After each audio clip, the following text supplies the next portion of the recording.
Ya kemarin ketemu pas langsung sama si bayi yang di sana itu emang langsung gimana bahagia banget ya, bener emang dia tuh emang bener punya saya gitu kan. Dari awal juga emang saya pas lihat dia awal juga emang langsung kan itu emang bener anak saya.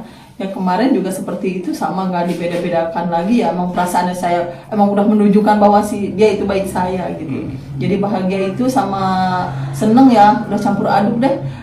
Makanya saya nggak lama kemudian langsung merangkul dia. Sempat gempar kasus bayi tertukar di Bogor kini memasuki babak baru. Kini, anak biologis telah kembali ke ibu kandung, namun aparat kepolisian terus mendalami dugaan kelalaian dari pihak rumah sakit. Sebelumnya, Siti Mauliah dan Dian sama-sama melahirkan di Rumah Sakit Sentosa, Kecamatan Kemang, Kabupaten Bogor pada 18 Juli 2022.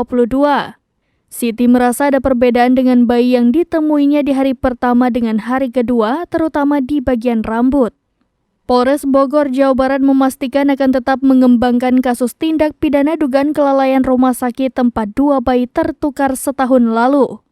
Polisi telah memastikan 2 bayi yang dirawat oleh Ibu Siti Mauliah dan Ibu DP telah tertukar di Rumah Sakit Sentosa Kemang, Kabupaten Bogor, Jawa Barat. Kepastian itu didapat setelah hasil deoksiribonucleic acid atau DNA silang keluar dan dinyatakan 99,9% tidak identik atau tertukar dari orang tua biologisnya.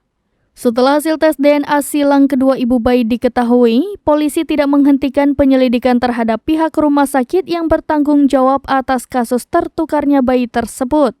Penyelidikan akan terus dilakukan dengan pendalaman saksi-saksi atau seluruh perawat dan bidan saat kejadian setahun lalu, yakni 18 Juli 2022.